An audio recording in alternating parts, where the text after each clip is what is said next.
If you're trying to figure out how to price your home, or you've had agents give you completely different numbers, this video is something you need to watch. I just got off the phone with a seller and walked through what I felt was a really solid number. Well-supported price based on the comps, the condition, the amenities. Like, it's a super unique property that has a lot of unique features. And I was basing it off of what we're seeing in the market right now. And then they shared that I'm in competition with another agent.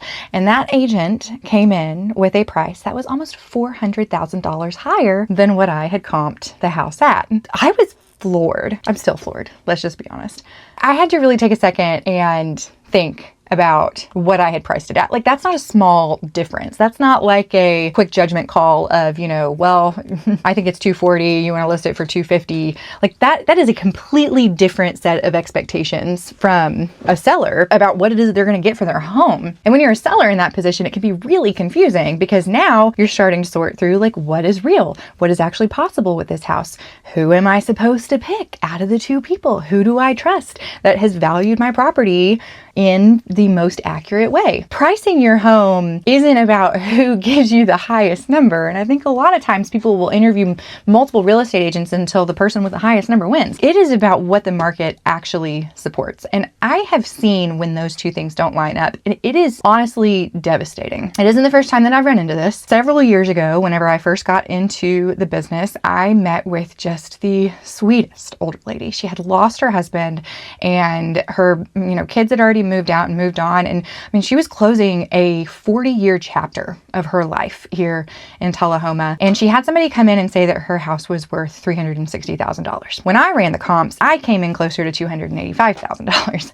And I remember second guessing myself then. Like, I was at the very beginning of my career. Like, am I missing something? What is happening here? Nobody wants to be the person walking in with a lower number. Like, I don't want to be the agent that walks in and says, well, I think that it's going to sell for almost $100,000 less. We ended up meeting in the middle. Like, I was having a hard time letting her go with the other agent because of the way that they were taking advantage of her for multiple reasons. So I said, look, let's list it at 325 and see what happens. So we get under contract at 315. One buyer came in and said, this is what I want. I want this house for 315. The appraisal came back at 265.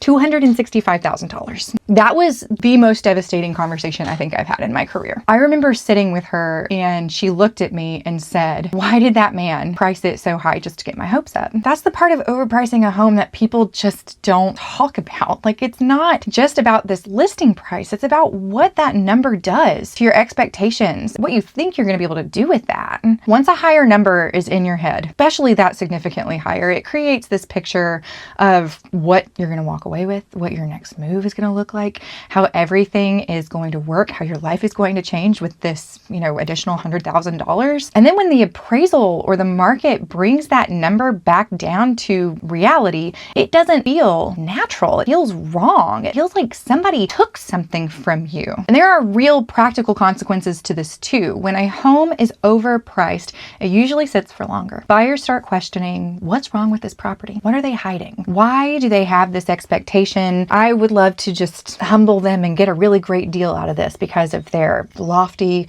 expectations. Then you start seeing price reductions, and every reduction weakens your position as a seller. It weakens your ability to negotiate anything into this deal. And by the time that you actually get to a price that the market actually supports, you have completely lost all momentum on this property. Even if you do get under contract, because sometimes you will, there's that one buyer who's going to be willing to pay whatever the over the moon price is.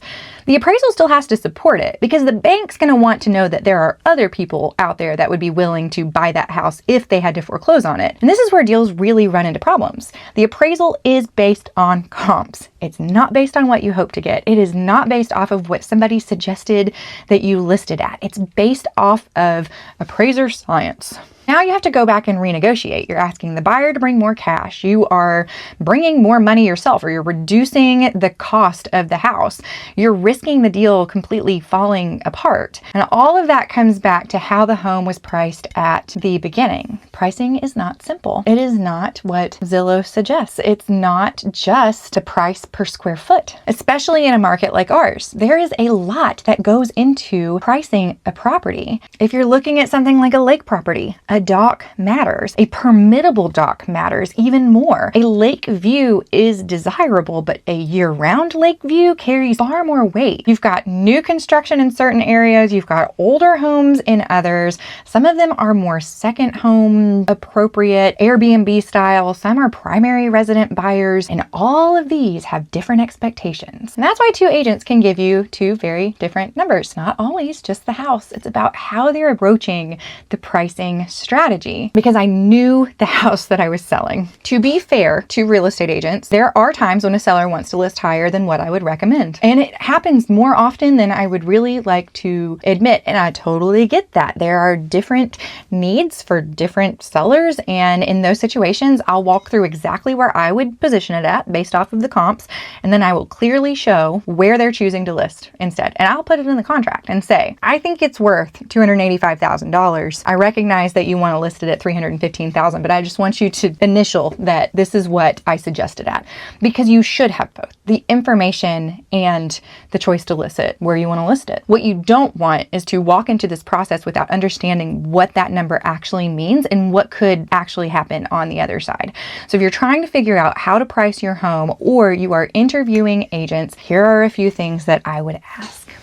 Ask to see the comps. Look at what your home is actually being compared to. Are we just doing price per square foot? Is it a house that actually compares to your house? Ask how they arrived at the price. Ask what happens if the home doesn't appraise. If you see or think, man, this feels too good to be true. Ask what happens if the home doesn't appraise. Ask how their listings typically perform. Look it up. It's on Zillow. How long do they sit? How many price reductions do you typically have? How close do they sell to the original list price? How many houses have they sold in the last 12 months? It doesn't matter if they've been in the business for 5 years or 40 years. If they haven't sold a house in the past 24 months and they're giving you a shoot for the moon price, you should be reevaluating who it is that you have inside of your house. I personally would rather have a brand new agent that's only been in the business for like a year that has sold 120 houses than somebody who's been in the business for 20 years and has only sold like 4 in the last year. One's gonna know today's market a whole lot better than the other one. I don't really care how they did it on paper back in the 70s. How an agent prices a home usually tells you how they're going to operate throughout the transaction. Are they just trying to say something to make you like happy, or are they trying to tell you the truth? Because I cannot reiterate this enough. At the end of the day, you don't need the highest number that they can shoot you, that you need to be able to understand the number, the risks that come with it, and what the path usually looks like from list to close. If you want to sell quickly, you might list it for a little bit lower. If you're looking for a higher dollar, but you don't want to stretch the market in a way that's going to hurt you, you could maybe list it a little bit higher. Because the goal here isn't just to feel good when you sign the listing agreement. The goal is to feel good when you're at the closing table and you receive a check that you expected to receive all along. Vet your agents. Vet your agents. If you're moving to Tullahoma, if you're moving out of Tullahoma and you want somebody to come to your house, shoot it to you straight, tell you what your house is worth, tell you what you're buying is worth. I just never want to be the agent that made somebody say, why did that agent give me that number if it wasn't realistic?